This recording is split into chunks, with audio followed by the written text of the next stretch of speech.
Hello and welcome to the channel The Streamline.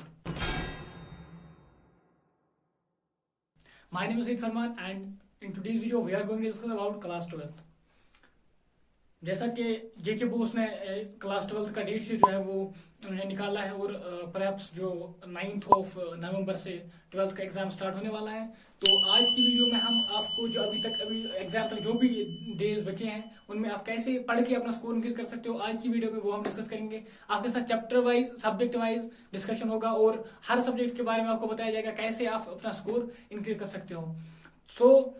सबसे पहले आपको कुछ चीजें ये ध्यान में रखनी होंगी। सबसे पहले आपको क्या करना है, हर एक सब्जेक्ट में आपको क्या करना होगा, सबसे पहले प्रायोरिटी किस चीज की, उसके बाद आपको क्या करना है, उसके बाद आपको क्या करना है। तो वीडियो सबके लिए है, अगर आप सीबीएसई से हैं या जेके पोस्ट के लिए हैं और एग्जाम के लिए कम टाइम बचा है तो ये वीडियो आप देख के आपको डेफिनेटली फायदा होगा।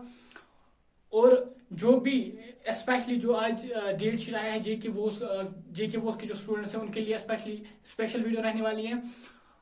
तो सबसे पहले हम डिस्कस करेंगे कुछ चीजें। तो अगर आप अभी देखते होंगे कि जो पॉइंट नंबर 1 है वो है आपका प्रीवियस ईयर पेपर्स। सबसे इंपॉर्टेंट आपको क्या करना है, जो भी हम सब्जेक्ट डिस्कस करेंगे तो सब सब्जेक्ट्स में सबसे पहली प्रायोरिटी जिस चीज को मिलेगी वो है प्रीवियस ईयर पेपर्स।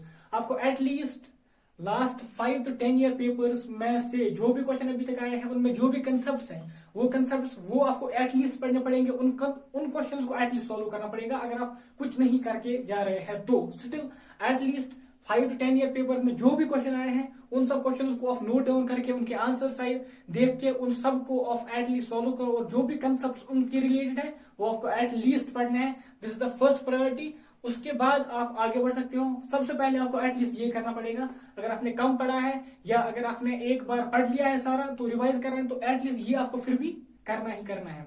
तो सबसे पहला point 5 year papers previous papers is important. Second point is easy chapters with high weightage.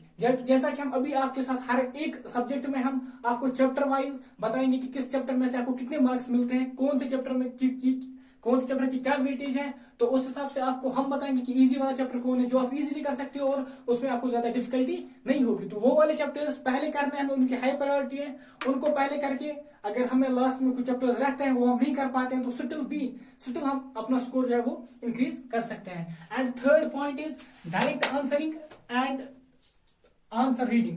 आपको क्वेश्चन में कैसे आपको सॉल्व करना है, क्वेश्चन को कैसे आंसर लिखना है वो आपको सीखना है।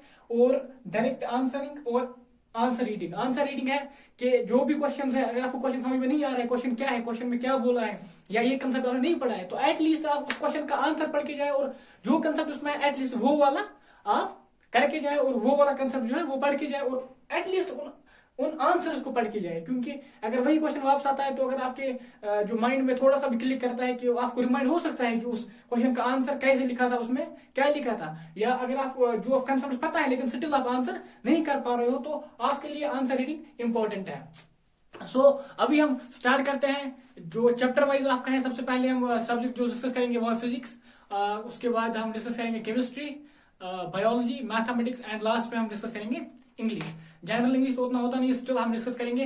तो सबसे पहले हम स्टार्ट करेंगे फिजिक्स। तो guys let us start about physics. तो फिजिक्स में जो हमारा पहला चैप्टर है वो है हमारा इलेक्ट्रोस्टैटिक्स में हमें मिलेंगे 8 मार्क्स। तो सबसे इजी चैप्टर भी है और कंफर्टेबल भी हम फील करते हैं इसको पढ़ने में, तो इसको हम छोड़ना अफोर्ड नहीं कर सकते, उसको हमें एटलीस्ट इलेक्ट्रोस्टैटिक्स पढ़ के जाना है। ये 8 मार्क्स हमें इजीली गेन करने हैं क्योंकि इसमें उतना कुछ डिफिकल्ट नहीं है। हमें इजी क्वेश्चन जो है, इजी फॉर्मूला बेस्ड क्वेश्चन पूछे जाएंगे। हमें कूलम्ब्स लॉ पता होना चाहिए या हमें पोटेंशियल एनर्जी की जो फॉर्मूला है वो पता होनी चाहिए और हमारा क्वेश्चन सॉल्व हो जाएगा। तो इलेक्ट्रोस्टैटिक्स हमारे यहाँ पे इंपॉर्टेंट है, ये चैप्टर हमें पढ़ के जाना है। और अगर हम टेक्स्ट बुक से ये चैप्टर को पढ़ते हैं तो 1 घंटे के अंदर हमारा चैप्टर भी कंप्लीट होगा और हमारे सारे क्वेश्चन जो इससे आए हैं वो आराम से हो जाएंगे। और जो भी क्वेश्चंस अभी तक इलेक्ट्रोस्टैटिक्स में से आए हैं उनको हमें पहले सॉल्व करना है और फिर उनके आंसर देखने हैं, उसके बाद ये चैप्टर को हमें एटलीस्ट कंप्लीट करके जाना है। सेकंड चैप्टर जो अपना है वो करंट इलेक्ट्रिसिटी, उसमें हमारे 7 मार्क्स दिया है। तो करंट इलेक्ट्रिसिटी अगर हमें याद होगा तो हमें 10th में भी इलेक्ट्रिसिटी का थोड़ा सा पढ़ा था तो अभी उसके रिलेटेड है। अगर हमने 10th में अच्छे से पढ़ा है तो 12th में ये भी हमारे लिए डिफिकल्ट नहीं है। अगर इसमें 7 है तो 6 मार्क्स हम इजीली इससे ले सकते हैं इस चैप्टर से।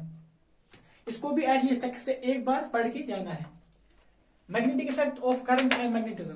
Magnetic effect of current easy chapter है, ज्यादा मसला नहीं है, थोड़ा सा टिपिकल हो सकता है कुछ चीजें इसमें, लेकिन जो भी फॉर्मूला है एटलीस्ट वो हमें याद करके जानी है। अगर फॉर्मूला में से कोई क्वेश्चन हमें पूछा है, कोई न्यूमेरिकल, इससे न्यूमेरिकल पूछने के क्या चांसेस यहाँ से ज्यादा है, तो अगर हमारे पास फॉर्मूला हमें याद है इसकी, तो हम एटलीस्ट इस क्वेश्चन के भी जो है 8 मार्क्स है वो ले सकते हैं। और मैग्नेटिज्म में अगर हमें अर्थ मैग्नेटिज्म आता है तो थोड़ा सा वो टिपिकल है, थोड़ा सा हेक्टिक है, तो अर्थ मैग्नेटिज्म को हम छोड़ सकते हैं, या अगर उसमें भी हमें फॉर्मूला याद रहती है तो बेटर। फोर्थ चैप्टर जो है वो electromagnetic induction and AC.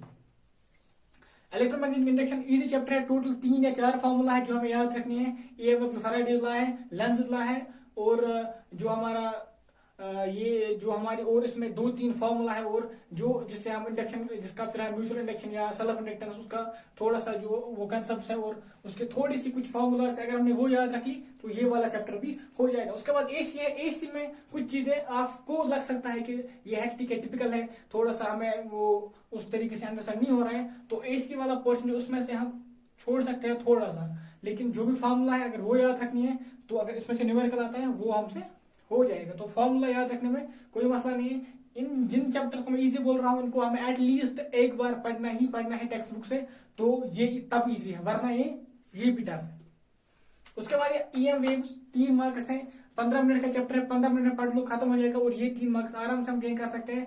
Theory based question आएगा यहाँ से, क्योंकि 3 मार्क्स में कोई भी न्यूमेरिकल नहीं पूछ सकता, तो यहाँ से थ्योरी आएगा, तो थ्योरी के लिए हमें टेक्स्ट बुक को पढ़ना पड़ेगा। 6th चैप्टर है ऑप्टिक्स। ऑप्टिक्स जो है ये एक इंपॉर्टेंट चैप्टर है, इसके 2 पार्ट आपको आएंगे, ray optics and wave optics.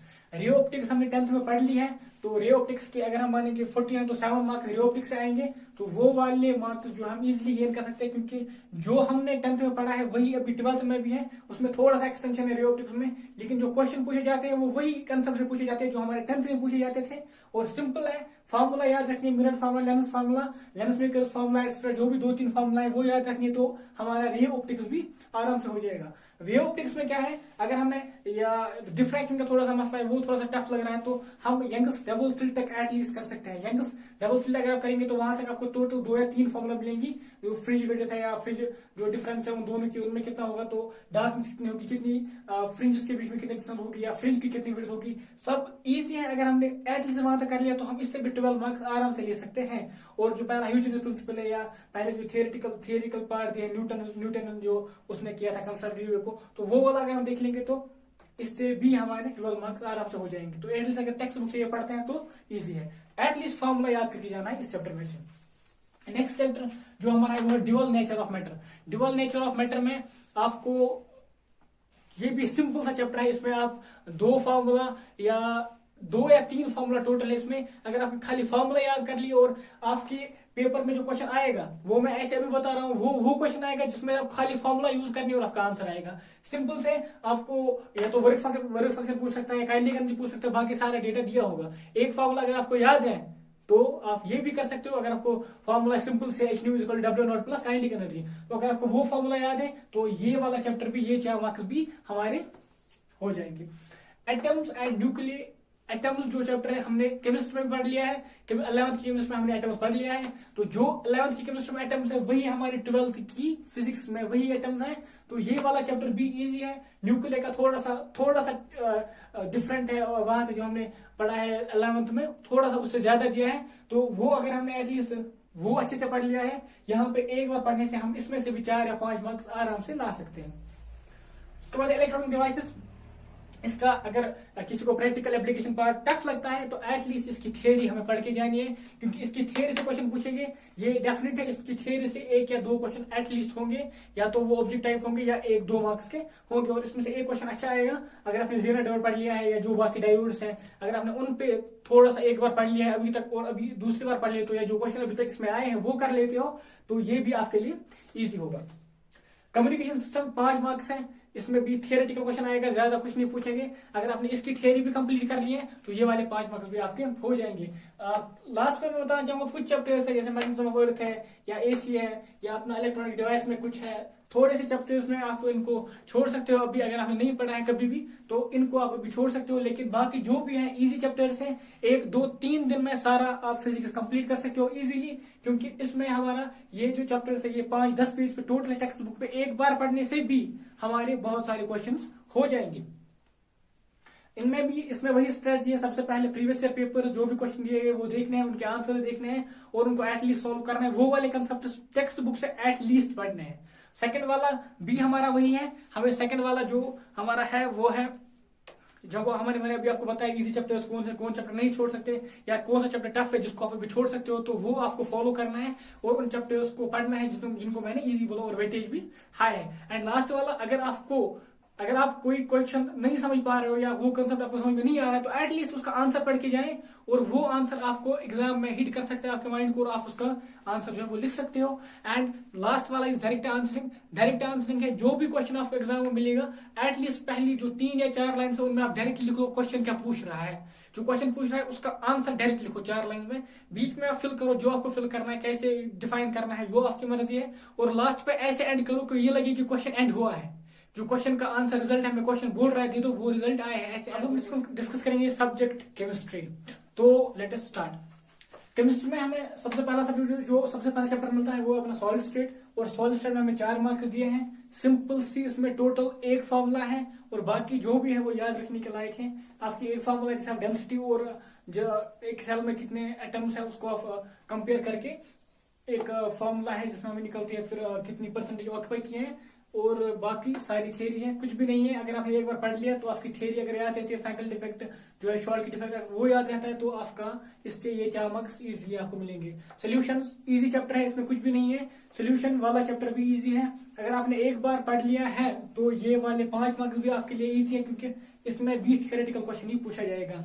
Electrochemistry में से आपको न्यूमेरिकल पूछ सकते हैं, और इलेक्ट्रोकेमिस्ट्री में अगर आपने फार्मूला याद रख लिए हैं और आपको जो भी फार्मूला उसमें दिए हैं अगर आपने एटलीस्ट उनको एक बार 2 बार पढ़ लिया है या उस पर 5-6 क्वेश्चन 10 क्वेश्चन किए हैं तो ये वाले 5 मार्क्स भी आपके लिए इजी है। केमिकल काइनेटिक्स थोड़ा बहुत है कि लेकिन अगर थियोरिटिकल क्वेश्चन आता है तो थोड़ा बहुत उसमें डिफिकल्ट हो सकता है, लेकिन अगर न्यूमेरिकल पूछते हैं इसमें तो ये वाला भी इजी है क्योंकि इसके न्यूमेरिकल इजी है। अगर आपने न्यूमेरिकल को एक बार समझा है तो इसके न्यूमेरिकल बहुत ही इजी है। सिंपल से एक फॉर्मूला यूज होती है और आपको ये देखना है कि 2 नीचे आएगा ऊपर आएगा, जो जब हम रेट कैलकुलेट करते हैं या आपको रेट कांस्टेंट पूछ के इसमें से हाफ रेट निकालने के लिए बोल सकता है। अगर आपने न्यूमेरिकल पूछा वो वाला न्यूमेरिकल इजी है, लेकिन थियरी में इसमें आपको फंसा सकता है वो। सरफेस केमिस्ट्री बिल्कुल इजी चैप्टर है, आपको इसमें एब्जॉर्प्शन पढ़नी है वो भी इजी है। अगर आपने खाली वही थियरी इसकी पढ़ ली है, कोलाइड्स इमल्सन पढ़ लिया है तो आपके ये 4 मार्क्स भी आपके लिए इजी हो जाएंगे। मेटलर्जी है, इसके 3 मार्क्स हैं, ये भी थियोरेटिकल क्वेश्चन आता है लेकिन इसमें जो इन्फॉर्मेशन है वो बहुत ज्यादा है। तो अगर आपने एक बार पढ़ लिया तो ये 3 मार्क्स स्टिल आपके लिए मुश्किल है क्योंकि इसमें वो कुछ भी पूछ सकता है और इसमें जो इन्फॉर्मेशन है वो बहुत ज्यादा है। तो इन 3 मार्क्स के लिए आपको इस चैप्टर को 2 या 3 बार एटलीस्ट पढ़ना पड़ेगा ये 3 मार्क्स लाने के लिए। उसके बाद अपना पी ब्लॉक है, पी ब्लॉक भी आपका हेक्टिक है, थोड़ा टफ है क्योंकि इसमें नॉलेज बहुत ज्यादा है, बहुत ज्यादा इन्फॉर्मेशन इसमें भरी है। तो एक बार पढ़ने से मुश्किल है कि इसमें से हमें 2 या 3 मार्क्स ही आ जाए, तो इसको एटलीस्ट 2 या 3 बार पढ़ना है। तो ये वाले आप टफ में कंसिडर कर सकते हो। डी एंड एफ ब्लॉक है, छोटा सा चैप्टर है, इजी है, अगर आपने पढ़ लिया एफ ब्लॉक वाला पोर्शन इजी है, ये इजीली कर सकते हो। और डी में भी आप 50-60% भी एक बार पढ़ने से कवर कर सकते हो, और ये वाले 5 मार्क्स में से आप 2 या 3 मार्क्स भी इसमें से ले सकते हो। क्योंकि मैं उनके लिए बोल रहा हूँ जो पहली बार पढ़ रहे हैं, अगर किसी ने कोई पहली बार पढ़ चुका है और अभी रिविजन कर रहा है तो उसके लिए ये फिर भी स्टिल इजी है as compared to those who have not studied at least these chapters at least once. So अगर आपने एक बार पढ़ लिया है तो आपके लिए ये वाले चैप्टर्स इनमें से आप 20 स्कोर कर सकते हो। नेक्स्ट जो आपके चैप्टर है वो कोऑर्डिनेशन एंड दिस कंपाउंड, उसके 3 मार्क्स हैं, चैप्टर बड़ा है तो इसमें वही मैं सजेस्ट करूंगा कि वही वाले क्वेश्चन पढ़े, वही वाले कंसेप्ट पढ़े जिनमें से क्वेश्चन पूछे गए हैं। जो अभी तक नहीं पूछे हैं उनको छोड़ दो क्योंकि इसमें 3 मार्क्स है और चैप्टर बड़ा है तो इस पर हम ज्यादा फोकस नहीं कर सकते, ज्यादा टाइम वेस्ट नहीं कर सकते। हेलो वेलकम, हेलो एरियंस, एक बार अगर आपने पढ़ लिया है चैप्टर, इसमें आपको SN1 आता है या एक्स्ट्रा जो भी इसमें है वो आपने एक बार 2 बार पढ़ लिया है तो ये 4 मार्क्स भी आप इजीली गेन कर सकते हो। उसके बाद अल्कोहल स्मॉल ईथर्स, ये सारे ऑर्गन के चैप्टर्स हैं। अगर आपके इनमें से बेसिक कंसेप्ट क्लियर है तो ये वाले सारे चैप्टर्स आप इजीली माइंड तक इजीली इनके मार्क्स गेन कर सकते हो क्योंकि यहाँ पे कुछ कंसेप्चुअल होते हैं, कुछ याद रखने वाले हैं। अगर उन्हें डायरेक्ट रिएक्शन पूछी तो वो याद होनी चाहिए, उसके लिए आपने एटलीस्ट चैप्टर 2-3 बार पढ़ लिया होना चाहिए तो आप वो वाले मार्क्स गेन कर सकते हो। लेकिन अगर इनमें से कंसेप्चुअल क्वेश्चन आता है कि अगर यहाँ पे हम रेजल्ट लगाएं तो क्या होगा, अगर आपने वो पढ़ लिया वो आपको समझ में आ गया तो वो वाले मार्क्स आप गेन कर सकते हो। लेकिन मसला ये है, अगर उन्होंने डायरेक्ट रिएक्शन पूछी है तो डायरेक्ट रिएक्शन आपको याद होनी चाहिए और उसका कोई भी उसके बगैर कोई उसका इलाज नहीं है। देन आपको वो याद होनी चाहिए बस, और कुछ नहीं है। अगर आपने 4 बार चैप्टर को पढ़ लिया है, 3 बार पढ़ लिया है, तो आप ये वाले सारे जो भी मार्क्स है आप गेन कर सकते हो, अदरवाइज आपके लिए ये टफ है।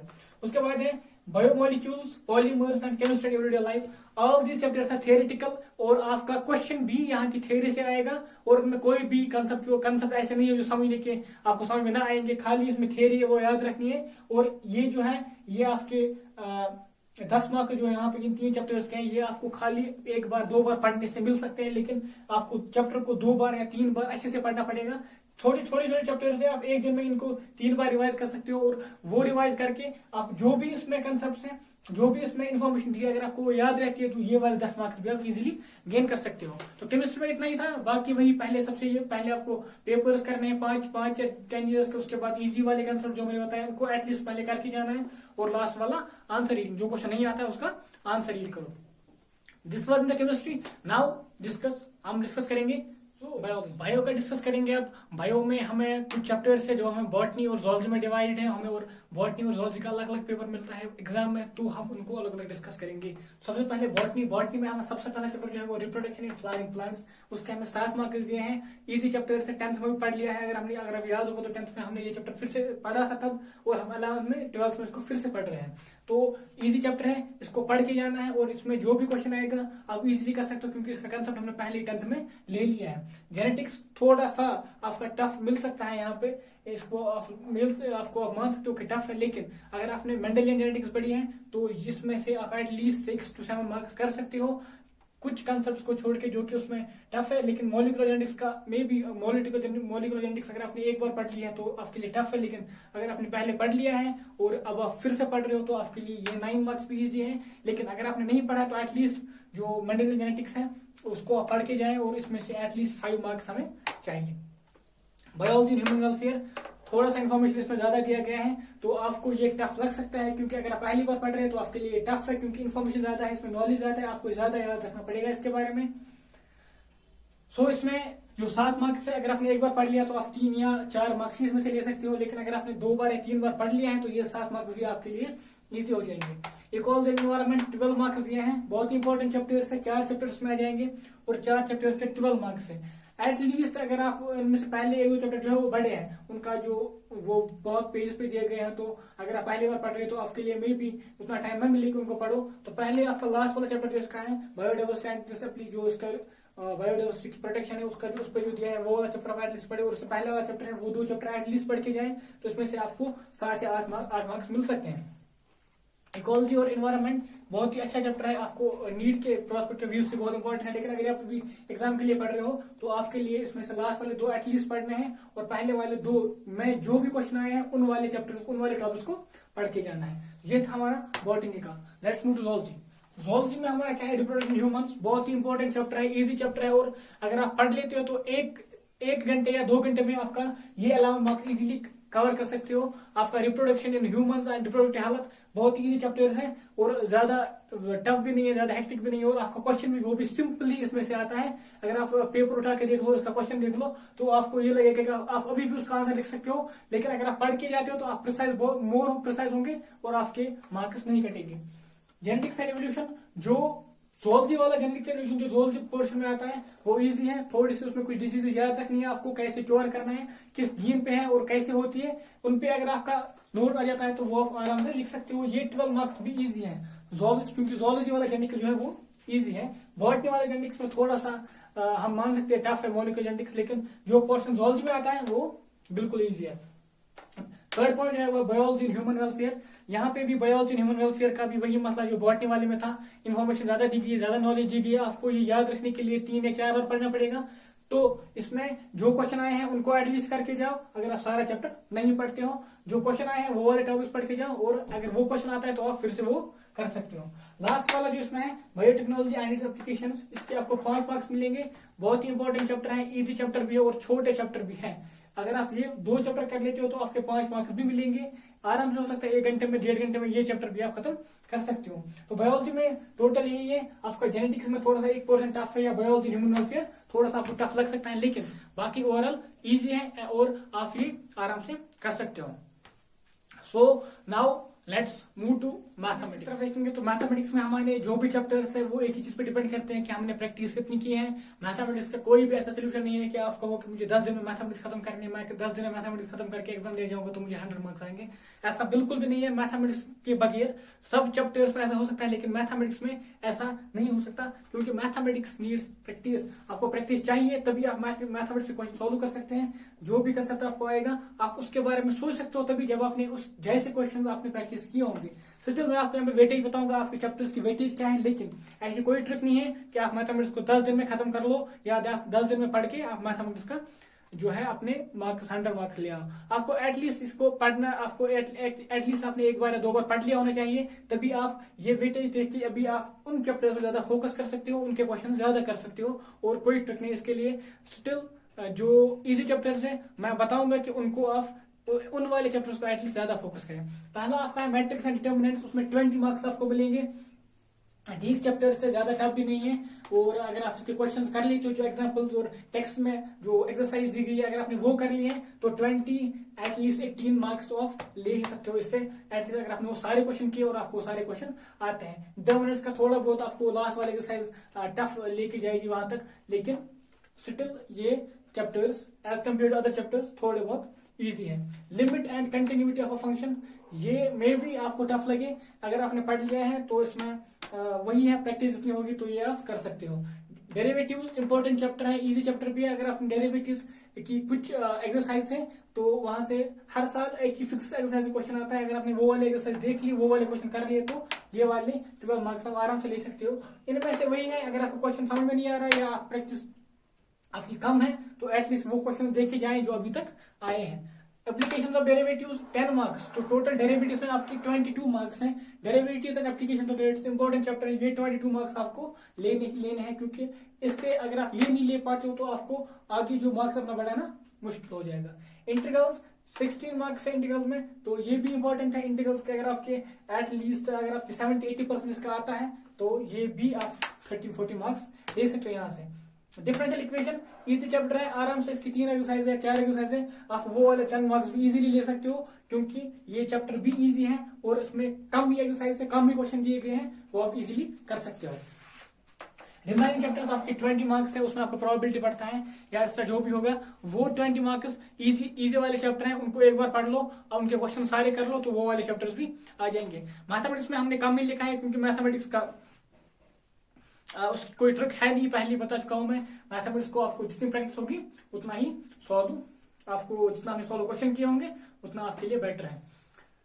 अब लास्ट पे जनरल इंग्लिश के बारे में हम थोड़ी सी बात, जो लास्ट वाला पोर्शन है वो है अपना जनरल इंग्लिश। जनरल इंग्लिश का मैंने वेटेज अलग अलग नहीं लिखा है, क्योंकि जनरल इंग्लिश जो मेडिकल स्टूडेंट्स है, स्पेशली जो मेडिकल स्टूडेंट्स हैं, उनके लिए ऐसा होता नहीं है कि आप जनरल इंग्लिश को हम ऐसे पढ़ेंगे, प्रोज पोएम एक्स्ट्रा, हम ऐसे नहीं पढ़ते हैं। हम जनरल इंग्लिश को जनरल इंग्लिश समझ के पढ़ते हैं और इंग्लिश पढ़ के ही उसको खत्म करते हैं। तो आपको इंग्लिश में उस हिसाब से नहीं जाना है कि आप देखो पोएम में कितना है, प्रोज में कितना है, तो वो आपके लिए हेक्टिक हो जाएगा। और सिंपल सा आप इंग्लिश समझ के इंग्लिश पढ़ लो, एक टेक्स्ट बुक छोटी सी है, एक दिन में 2 दिन में सारी खत्म हो जाएगी। और आपको उसमें एक ही चीज याद रखनी है, वो स्टोरी क्या है, स्टोरी किसके अराउंड लिखी गई है, स्टोरी का मॉरल क्या है, वो स्टोरी का जो स्टोरी फ्रेम की गई है उसका मेन जो पॉइंट है वो क्या है। अगर आपने वो याद कर लिया, वो आपको समझ में आ गया है और आपने स्टोरी पढ़ ली है, तो आप जो भी क्वेश्चन आपको क्वेश्चन लिखने के लिए आएंगे, आपके प्रोज में पूछे जाएंगे या आपके पॉइंट में पूछे जाएंगे, तो वो आप इजीली कर सकते हो। उसके बाद ग्रामर है, ग्रामर में आपके 30 मार्क्स होते हैं। तो ग्रामर के लिए सिंपल सी चीज है, ग्रामर को 1 दिन पढ़ना है, 2 दिन पढ़ना है, क्योंकि हमारा जो ग्रामर अभी 10th में भी हमने ग्रामर किया है, 11th में भी किया है, तो हम ग्रामर अभी तक हमारा जो एक्यूमुलेट हुआ है वही ग्रामर हमारा 12th में फिर से आता है, एक्सेप्ट फ्यू थिंग्स एक्स्ट्रा होती है, वो वाली थिंग्स आपको पढ़नी है। बाकी आपको ग्रामर, क्योंकि आप मेडिकल स्टूडेंट मोस्टली बुक्स को पढ़ते हैं, तो उनके लिए इंग्लिश को पढ़ना इजी होता है और ग्रामेटिकली भी वो मोर कंफर्टेबल होते हैं, क्योंकि उनने बहुत जो है पढ़ ली होती है बुक्स जो हमारी होती है। तो जनरल इंग्लिश का यही है कि सिंपल सा है, एक बार इंग्लिश को पढ़ लो, एक बार 2 बार पढ़ लो। अगर आपको लगता है कि नहीं समझ में आ गया, क्वेश्चन देख लो जो आए हैं, ग्रामर देख लो जो आया है, उसको सॉल्व कर लो। और जो रही बात लेटर, एप्लीकेशन, एक्स्ट्रा ईमेल क्या लिखना हमें आता है, तो वो भी उतना मत लिखा लिया, फॉर्मेट लिखना कैसे बाकी आप खुद लिख सकते हो, ज्यादा मसला नहीं है। सो आज की वीडियो में बस इतना ही। Thanks for watching, thanks a lot. आप हमें YouTube पे तो आप हो ही, तो सब्सक्राइब करना ना भूलिए और लाइक बटन को दबाइए, बेल आइकन को प्रेस करके जाइएगा। आप हमें हमारे साथ टेलीग्राम या इंस्टाग्राम एंड फेसबुक पे भी जुड़ सकते हो और यहाँ पे आपको मिल रहा होगा प्रीवियस ईयर पेपर जो है, उसकी लिंक आपको डिस्क्रिप्शन में मिलेगी, वहां से आप प्रीवियस ईयर पेपर हर एक सब्जेक्ट के ले सकते हो। Thanks a lot.